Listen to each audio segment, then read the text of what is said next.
Boot fans, welcome on in. Right here today, something I've been meaning to do for a while. We're going to take a look at some old school model boots compared to new school and do a kind of a revisit to see where and how boots have evolved over time. It might seem pretty obvious the changes that have occurred, like for example the upper and the sole plate, but it's worth taking a visual look and trying to explain some of those changes, a lot of which have got to do with the fact that currently companies invest so much money and effort into developing their boots. But as I said, it's worth checking out visually to see the changes. This boot right here is the Gola Speedstar, one of my favorite old school boots that I have in my collection. You'll notice that the upper has this double layer of leather, and that was pretty standard in boots between the 60s and into the early 80s. Primarily there for durability, to add extra strength and support to the boot. Unlike current day releases, these boots were released once every season. Right now we get 6 or 7 different pairs released every season, so it's a vastly different kind of marketplace. The upper is definitely rigid, doesn't add much of a beneficial touch. The sole plate is pretty stiff, and there's just a lot of materials used overall in these boots. I've got a weighing scale, a little weight scale here beside me. I'm just going to pop the boots on here just to give you a quick breakdown of how they weigh. The Gola Speedstar weighs in at just over 12 ounces. Second boot I want to bring in real quick is this Adidas boot that also features a similar forefoot with that leather over leather design. Again, it's kind of stiff, rigid. Sole plate is pretty similar. You know, as well as durability, the reason that boots were built to be so sturdy was the fact that players wanted to be able to hit other players really hard without hurting themselves. So having a nice sturdy boot was very useful for that reason. This boot is slightly different. I know it's lighter. It weighs in at 10 ounces, so it's a lighter model boot. We'll move along to something a little bit more modern in the Diadora Mondiale boots. Again, it's a full-bodied boot. The reason I bring this one in is because of, just wanted to show you the inner lining and the fact that it's a fabric material. So there was less emphasis on weight because this type of material is going to soak in water, and it generally made boots very heavy. The same with around the heel. It's just big and bulky. A little bit more modernized. The leather is much softer. The sole plate is a little bit more flexible. This model boot weighed in at 11.8 ounces, so a little bit lighter. In terms of technology, we've seen companies trying out different things over time. Puma brought in this Kevlar upper, and this was the type of technology that companies were focused on. It's less to do, again, it's less to do with weight and more to do with you know, striking the ball, on the ball control. Kind of like what we've seen from the early Predators. And maybe like even the Nike T90 laser range. It wasn't so much to do with weight. This boot weighed in at 12 ounces, so it's very big, very heavy.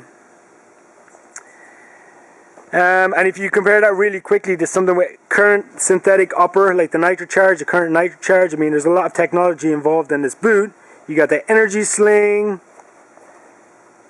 you got the energy pulse system and the sole plate. These are nice and flexible, designed to be worn straight out of the box. You know, that's something that we have that's beneficial to current day releases. These weigh in just over 8 ounces, so that's a vast difference. That's like a 4 ounce difference between these boots. But as I said, current day releases, you can take them out of the box and wear them in the game. Obviously, players didn't have that option back in the day, but they just had to kind of get along with it and wear their boots and figure it out as they went.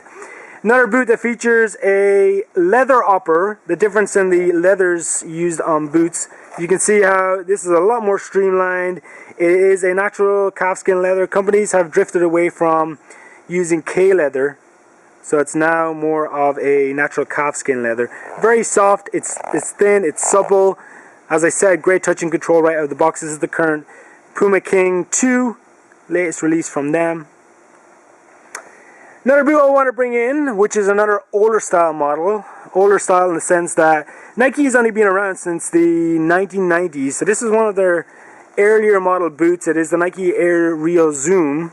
And the reason I bring it in is because of the design around the heel and how clunky and chunky that is. You know, it's pretty well padded. There's a lot of material in there. Definitely a different style structure to what we see from current day releases. I mean, the upper is kind of like current day in the fact that it's nice and soft and supple. Nice and flexible.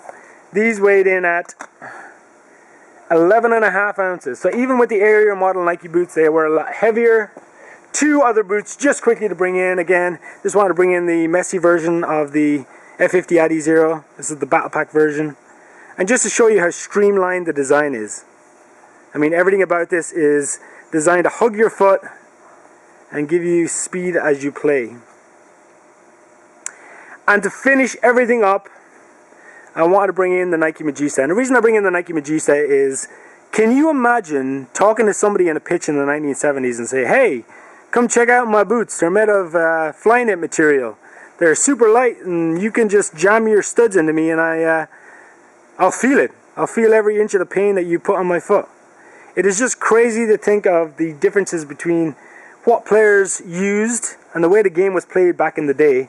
Obviously we're a lot different right now, but you look at the Adidas boots compared to the Nike boots, just completely different style, technology, everything about them is so different.